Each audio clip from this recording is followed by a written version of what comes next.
எண்ணமெல்லாம் சிறகடிக்கும், எண்களெல்லாம் வழி கொடுக்கும், எந்நாளும் ராஜமுகம், எளியோரின் ஏறுமுகம். எந்த நிலை வந்தாலும் வந்த நிலை மாறாத நமது Rajanilai. Rajanilai TV, channel of astrology.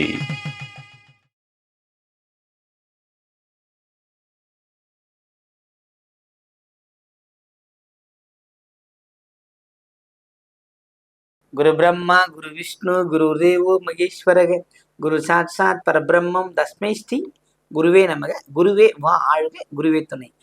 இன்றைய நாளுக்கான பஞ்சாங்க பதிவுகள், ராசி பலன்களை பார்ப்போம். ஆகஸ்ட் மாதம் 6-8-2026 வியாழக்கிழமை, தட்சிணாயனம், பராபவ ஆண்டு, ஆடி மாதம் 21ஆம் நாள், கிருத்திகை நவமி, தேய்பிறை. இன்றைய நாளுக்கான நல்ல நேரம் காலை 10 மணி 45 நிமிடம் முதல் 11 மணி 45 நிமிடம் வரை. மதிய நல்ல நேரம் 12 மணி 15 நிமிடம் முதல் 1 மணி 15 நிமிடம் வரை. கௌரி நல்ல நேரம் 6 மணி 30 நிமிடம் முதல் 7 மணி 30 நிமிடம் வரை மாலையில். ராகு காலம் 1 மணி 30 நிமிடம் முதல் 3 மணி வரை. குளிகை 9 மணி முதல் 10 மணி 30 நிமிடம் வரை. யமகண்டம் 6 மணி முதல் 7 மணி 30 நிமிடம் வரை. இன்றைய திதி 4 மணி வரை அஷ்டமி, பின்பு நவமி திதி. இன்றைய யோகம் 1 மணி வரை கண்ட நாம யோகம், பின்பு விருத்தி நாம யோகம். இன்றைய கரணம் கௌளவ கரணம் 1 மணி வரை, பின்பு தைத்துல்லாம். இன்றைய நட்சத்திரம் 6 மணி வரை பரணி, பின்பு கிருத்திகை. இன்றைய சந்திராஷ்ட நட்சத்திரங்கள் 6 மணி வரை அஸ்தத்திற்கு சந்திராஷ்டமும், 6 மணிக்கு பிறகு சித்திரை நட்சத்திரத்துக்கு சந்திராஷ்டமும் ஆரம்பம். ஆக மொத்த கன்னிராசிக்கு சந்திராஷ்டமம் இன்று. இன்றைய நாளுக்கான கிரக நிலவரங்கள்: மேஷத்தில் சந்திரன், மிதுனத்தில் செவ்வாய், கடகத்தில் குரு சூரியன் புதன், சிம்மத்தில் கேது, கன்னியில் சுக்கிரன், கும்பத்தில் ராகு, மீனத்தில் சனி. வழக்கமான நம்ம ஆடி மாசத்துல நம்ம குலதெய்வ வழிபாடு, ஈஸ்வர வழிபாடு இதெல்லாம் சொல்லிட்டு இருக்கோம். இந்த ஆடிக்கும் குருவுக்கும் ஒரு நல்ல ஒரு மிங்கிள் இருக்கு. ஆடிக்கும் குருவுக்கும் ஒரு மிங்கிள் இருக்கு. ஏன்னா அந்த ஆடியில தான் நம்ம குரு பூர்ணிமா கொண்டாடுறோம். அப்ப ஆடி மாதத்துல வர எல்லா விழாக்கிழமையும் குருவி நாளாகவே எடுத்துக்கொண்டு நம்ம வழிபடுவது சிறப்பு. அதுவும் நமக்கு என்ன வேணுமோ பரிசாத்திரமா நம்ம கேட்கும்போது கிடைச்சிரும். நானே நிறைய வாட்டி சொல்லியிருக்கேன், எப்பேற்பட்ட மன தொந்தரவுகள் இருந்தாலும் வியாழக்கிழமையில இதேனும் ஒரு ஜீவசமாதிக்கு ரோஜா பூ மாலை கொண்டு சென்று அணிவித்து வழிபட்டு வருபவர்களுக்கு பழிக்கு வழி கிடைக்கும். நான் ரொம்ப பழி ஆயிட்டேன், ரொம்ப கஷ்டப்படுறேன், என்னால முடியவே இல்லை, ஏதோ ஒரு ஜீவன் முக்தர்கள் நமக்கு வழிகாட்டிடும். ஏன்னா கர்மாவை அவங்க ஏத்துக்குவாங்க. எல்லாரோட ஞானியரோட வாழ்க்கை வரலாறு படிக்கும்போது இதுதான் தோணும், இதுதான் கிடைக்குது. பாபா பாருங்க, பாலாஜிக்காக தன் உயிரை கொடுக்குறாரு. நிறைய பேர் அதெல்லாம் மிகப்பெரிய விஷயம்தான். தன் சிஷியனுக்காக தன்னோட சிஷியன் நோயை குரு ஏற்றுக்கொள்கிறார். இப்ப நம்மளுடைய கர்மா கண்டிப்பா ஒரு குரு ஏத்துப்பாரா, ஏத்துக்க மாட்டாரா? மாதா பிதா கட்டது குரு தானே. அப்ப அந்த குருவினால நம்ம குருவுக்காக பயன்படுத்துவோம். ஜீவசமாதியை நோக்கி பயணம் செய்யுங்க. முடியுது அப்படின்னவோ போங்க. தான் ஊர்ல இருக்கிற தட்சிணாமூர்த்தி வழிபாடு செய்வது சிறப்பு. சிவாலயத்துக்கு போங்க, கை நிறைய வில்வம் வச்சுக்கங்க. ஒரு 16 பிரகாரம் உள் பிரகாரத்துல சுத்துங்க. அப்படியே கையோடு எடுத்து குருக்கள்கிட்ட கொடுத்து, ஐயா அவர் பாதத்துல சமர்ப்பிங்க. முடிஞ்சு போச்சு. கொடுத்து தலைமையில வை, பழத்தை இங்க வை. நாங்களோட கோயிலுக்கு போய் இருந்தா அப்படிதான் வராங்க. பழம் கொடுக்குறாங்க, அம்மா வடியில் தான் வைக்கணும். தலைமையில வைங்க, கையில வைங்க, சூளத்துல வைங்க, அங்க வைங்க, இங்க வைங்க. அது கட்டளை நம்ம போடக்கூடாது, நம்ம கொடுக்கணும். நம்ம வேலை என்ன, அந்த கருவறைக்கு நம்ம போய் கொடுக்கணும். புரியுதுங்களா? கர்ப்ப கிரகம் எந்த கிரகத்தினோட தோஷம் இருந்தாலும் சரிதான், தீர்க்கின்ற ஒரே கிரகம் கர்ப்ப கிரகம். அதெல்லாம் புரிஞ்சுக்கங்க. ஏன் இதெல்லாம் சொல்றோம்? அதுதான் சொல்றேன், நீங்க எந்த கடல் கடந்து போய் சாமி கும்பிட தேவையில்ல, ரொம்ப தூரம் போக தேவையில்ல. உள்ளூர்ல இருக்கிற சிவன் கோயிலுக்கு போனா போதும். ஏன் இந்த மாதங்கள்ல, தமிழ் மாதங்கள்லயே நமக்கு இந்த நீராடல்கள் வச்சிருக்காங்க. துலாஸ்தானம் வச்சிருக்கிறாங்க, ஆடி மாசம் கடகஸ்தானம் வச்சு. இதெல்லாம் எதுக்கு? அந்த நீர்நிலைகளை நம்ம பாதுகாக்கணும், நம்ம ஆலயங்களை நம்ம பாதுகாக்கணும். குறிப்பிட்ட நாட்களுக்கு அந்த கோயிலுக்குள்ள போயிட்டு வரும்போது நமக்கு அந்த கர்ப்ப கிரகம், கர்ப்பத்துல கிரகம் இருக்கு இல்லைங்களா, அந்த கிரகம் நமக்கு உதவி பண்ணும். 9 கிரகத்தை விட வலிமையான கிரகம் என்னை பொறுத்தவரை கர்ப்ப கிரகமே. அங்க போய் நின்னோம், கேட்டோம், வரம் கிடைச்சது. புரியுதுங்களா? உள்ளூர் நாயகன் முதல் உலக நாயகன் வரை இதெல்லாம் செஞ்சுட்டு தான் அங்க போயிருக்காங்க. என்ன வெளியே சொல்லிக்கிறதுக்கு இல்லை. தான் கொண்ட கோட்பாட்டில், தான் கொண்ட சித்தாந்தம், அது சொல்றேன், சித்தாந்தம் வேதாந்தம் இதெல்லாம் அவங்க வச்சிருக்கிற விஷயங்கள். அதெல்லாம் விடுங்க. நாம உழைக்கணும், நாம நல்லா இருக்கணும், நம்ம குடும்பம் நல்லா இருக்கும். முதல்ல கலியுகத்துல அதை நினைங்க. நான் பிறருக்குன்னு வாழறேன், அதெல்லாம் வேலையே இல்லை, வேஸ்ட், அவ்வளவுதான் முடிஞ்சு. நீங்கள் நன்றாக இருக்க வேண்டும், நோய் நொடி இல்லாமல் ஆரோக்கியமான ஒரு வாழ்வை பெற வேண்டும், சித்தர்கள் வழிபாடு மேற்கொள்ளுங்கள். குருவின் நாள்ல சேர்த்து இன்னும் சிறப்பு வாழ்த்துக்கள். ராசிபலனுக்கு நம்ம போகலாம்.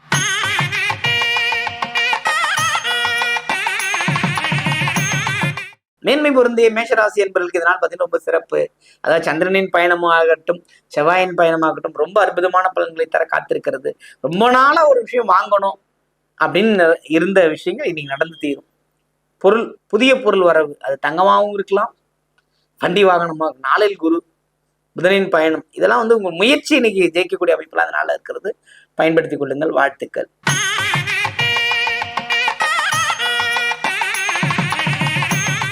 ரிஷபராசி அன்பர்களே, ரிஷபத்தை பொறுத்தவரையில் எப்போதும் அதாவது தன் உழைப்பையே கண்ணாக வச்சிருக்கிறது, ஓடிட்டே இருக்கணும், உட்கார்ந்திருந்தாலும் அதுக்கான வேலை செய்கின்ற மாதிரி தான் இருக்கும். இன்னைக்கு மகிழ்ச்சிகள் கிடைக்கின்ற நாளாக இருக்கிறது. அற்புதமான பயணம், வெற்றி கழிப்புகள் உண்டு, எல்லா வகையிலும் ஏற்றங்களும் உண்டு. வார்த்தைகளை நிதானமா இருங்க, புரிதுங்களா? குடும்பத்துக்குள்ள எந்த பிரச்சனையும் ஏற்படுத்திக்காதீங்க. குறிப்பா சொல்ல போனா பூர்வீகம், சொந்தக்காரங்களுக்குள்ள எந்த பிரிவினை பேச்சு வச்சுக்காதீங்க.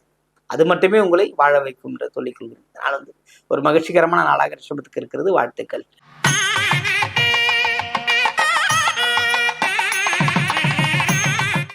மிதுனராசி அன்பர்களே, பார்த்தீங்கன்னா இப்போ ராசி அதிபதி 2ஆம் இடத்துல பயணம், அதுவும் குருவோட பயணம், சூரியனோட பயணம், இப்படி எடுத்துக்கங்க. ரொம்ப வெற்றிகரமான வெற்றிகள் கிடைக்கக்கூடிய ஒரு வாய்ப்புகள் இந்த நாளில் இருக்கிறது. எதில் வெற்றி? கல்வி பயனில் கல்வி பாதியில பிரேக்கப், அப்போ இப்போ புதுசாக ஒரு கல்விக்குள்ள போயிடுவீங்க. இல்லை வேலையில நின்றுட்டு இருந்தால் புதுசாக வேலைக்கு போகலாம்.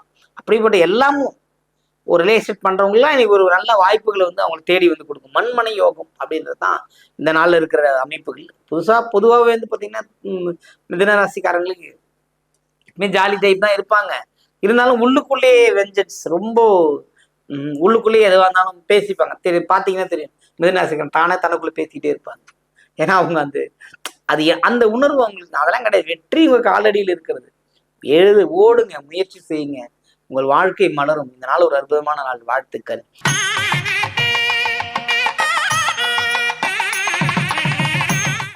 கடகராசி என்பவர்களே, கடகத்தை பொறுத்த மட்டும் பார்த்தீங்கன்னா ரொம்ப அற்புதமான பலன்கள் உண்டு. இருந்தாலும் பார்த்தீங்கன்னா உங்களுக்கு 12ஆம் அதிபதியும் 3 கூடிய அதிபதியும் வந்துட்டாரு அப்படின்றத எடுத்துக்கிட்டோம் அப்படின்னா, முயற்சிகள் யாவுமே வெற்றி பெறணும் அப்படின்னு நம்ம நினைக்கவும் அது வந்து சில டைம்ல நடக்காது. கடகத்தை பொறுத்தவரைக்கும் பார்த்தீங்கன்னா ஒரு நாள் இருப்பது மறுநாள் இராது. ஏன்னா அவங்களே சந்திரன் ராசிங்கிறதுனாலே என்ன தெரியல, அதீதமான கடகராசிக்காரர்கள் எல்லாமே பார்த்தீங்கன்னா தனக்கு எல்லாம் தெரியும் அப்படின்னு தெரிஞ்சிருந்தாலுமே தேவையில்லாம வாய்ச்சவடால் ரொம்ப கத்துவாங்க, நிறைய பிரச்சனை பண்ணிப்பாங்க, தன்னோட சினத்தை தன்னால் அடக்க முடியாது, அந்த அளவுக்கு ஓடிட்டு இருப்பாங்க.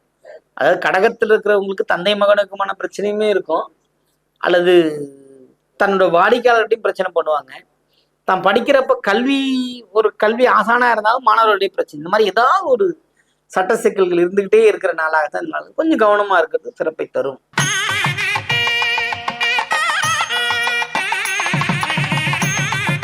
சிம்மராசி என்பவர்களை, சிம்மத்தை பொறுத்து பார்த்தீங்கன்னா நாள் ஒரு சிறப்பு, மகிழ்ச்சிகள் உண்டு, நிறைவான ஒரு வாழ்க்கை, மன நிம்மதியான வரவுகள் உண்டு. வார்த்தைகள் நிதானமா இருங்க, கவனமா இருங்க.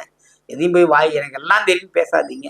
நீங்கள் விதைத்ததை அறுத்தே தீர வேண்டிய கட்டாயத்தில் இருக்கு. நீங்க வினை விதைத்ததுதான் வினை வந்து சேரும். சனி அவ்வளவுதான், வேற ஒன்றும் கிடையாது. என்ன நீ கொடுத்தையோ அதை திருப்பி கொடுப்பார். நீ 10 ரூபா கொடுத்தையோ 100 ரூபா கொடுத்துருவார், ட்ரிபிளா கூட கொடுப்பார். ஆனா கொடுக்காம இருக்க மாட்டார். புரியுதுங்களா? கண்டிப்பாக உனக்கு இன்னைக்கு ஒரு விஷயம் நடந்தே தீரும்னா அது வந்து நகத்துல போயிடலாம், இல்லை கையோட, அந்த மாதிரி அது நெகட்டிவ் சொல்லக்கூடாது. இருந்தாலும் அதை சொல்றேன், அப்படிப்பட்ட ஒரு நிறைவான நாளாகத்தான் இருக்கிறது. கவனமாக பயணம் செய்யுங்கள், வார்த்தைகள் கவனமா இருக்குங்கிறது தான் இன்னைக்கு சொல்லக்கூடிய விஷயமா இருக்குது. பயன்படுத்துங்க, இறை வழிபாட்டை மேற்கொள்ளுங்கள், சிறப்பான நாளாக இருக்கும். வாழ்த்துக்கள்.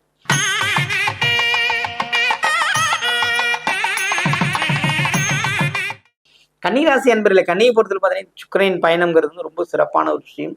அதுவும் இல்லாமல் பார்த்தீங்கன்னா நமக்கு சந்திரன் பயணமும் நம்ம எடுத்துக்கலாம். சந்திரன் பயணம் பார்த்தீங்கன்னாலும் இந்த சந்திராஷ்டிரம் இருக்கிறதுனால பார்த்தீங்கன்னா ரொம்ப மன அமைதியாக இருந்தது, சைலண்ட். எதுவாக இருந்தாலும் அப்படியா சரி போங்க, நீங்கள் ரொம்ப போய் சண்டை போட்டுக்கிட்டே இருக்கக்கூடாது. கரெக்டாக சொல்லுலாம் சொல்லக்கூடாது. 4 3 7 அவன் 6ன்ட்டானா ரொம்ப சந்தோஷம். அப்பா ஒண்ணுதான் கம்மியாக சொல்லி விட்டுட்டு போயிடணும்.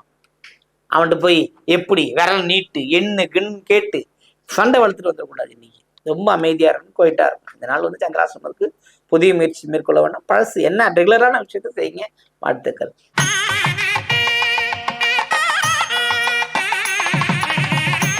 துலாம் ராசி என்பவர்களுக்கு இதனால வந்து ஒரு அற்புதமான உயர்வுகள் உண்டு. உழைப்புக்கேற்ற ஊதியம் அப்படின்னு சொல்றாங்க இல்லையா, அது உங்களுக்கு தான். எல்லா நன்மையும் உண்டு. ரொம்ப எல்லாமே கேட்டது கிடைக்கிறது அப்படிங்கிற அமைப்பு. மகிழ்ச்சி கொண்டாட்டங்கள் உண்டு. இப்போ எல்லாமும் கிடைச்சா அப்படி எதுவுமே இல்லைன்னா அப்படி கிடையாது. விரயங்கள் செலவாகும், செலவுகள் உண்டு இல்லையா. இந்த நாளை பொறுத்தவரைக்கும் துலாம் ராசிக்காரர்களுக்கு செலவுகள் மேலும் என்ற அமைப்புகள் இருக்குது. எந்த நட்சத்திரமா இருந்தாலும் சரி, சித்திரையா இருந்தாலும் சரி, சுவாதியா இருந்தாலும் சரி, விசாகமா இருந்தாலும் சரி, செலவுகள் மேலோங்கின்ற அமைப்பு இருக்குது. அது விரைய செலவு ஏற்கனவே விரயம் ஆயிட்டு இருக்குது.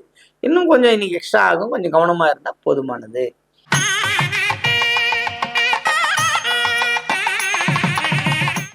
விருச்சிக ராசி என்பவர்கள் விருச்சிகத்தை பொறுத்து பார்த்தீங்கன்னா எப்போதும் தன்னைத்தான் புகழ்ந்து கொள்ளக்கூடிய ராசி.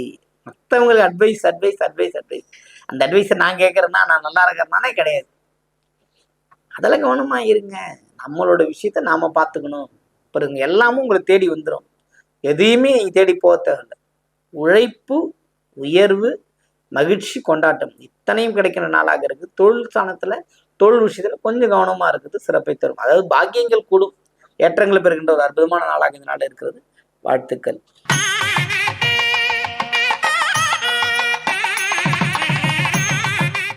தனுசு ராசி என்பவர்களுக்கு இதனால வந்து ரொம்ப ஒரு அற்புதம்.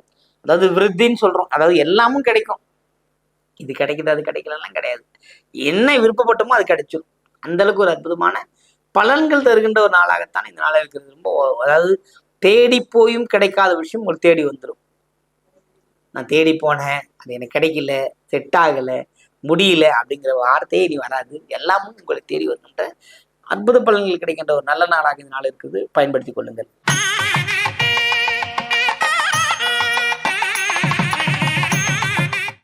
மகர ராசி என்பவர்களை மகரத்தை பொறுத்த மட்டும் பார்த்தீங்கன்னா எல்லாமும் கிடைக்கிறது, முயற்சிகள்லாம் நடக்கிறது, வெற்றிகள் கிடைக்கிறது. தாயார் வகையில் சில வகை செலவினங்கள் ஏற்பட்டு மறைக்கூடிய அமைப்பு இருக்குது மகரத்தை பொறுத்தவரையிலும். புரியுதுங்களா. ரொம்ப ரூடான் பிஹேவ் அப்படிங்கிறது தான் உங்ககிட்ட இருக்குது.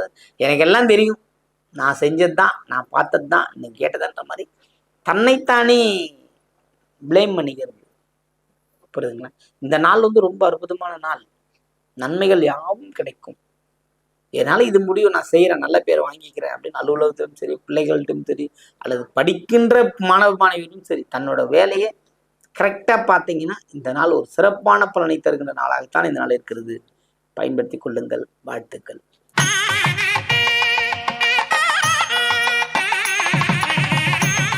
கும்பராசி என்பவர்களே, கும்பத்தை பொறுத்து மட்டும் என்ன சொல்றது, ராகுவின் பயணம், ஏகப்பட்ட உதவிகள் கிடைக்கின்றது, மகிழ்ச்சியா இருக்கிறோம், சந்தோஷமா இருக்கிறோன்றதுதான் இங்க விஷயமே. அவ்வளோ ஒரு நிறைய விஷயங்கள் உதவிகள் கிடைத்திருந்த போதிலும் மன நிம்மதி இருக்க மாட்டேங்குதே. அப்புறம் எல்லாத்தையும் நமக்கு எல்லாம் கிடைக்குது, நாம நல்லா இருக்கிறோம்னு நினைக்கும் போது கும்பம் வளரும், வெல்லும். இந்த நாள் அற்புதமான கிரக சேர்க்கைகள், அற்புதமான பலன்கள் கிடைக்க பெற்று கொண்டிருக்கிறது. அதனால நீங்க பயன்படுத்துறீங்கன்னா இதனால இன்னும் சிறப்பாகவே இருக்கும். வாழ்த்துக்கள்.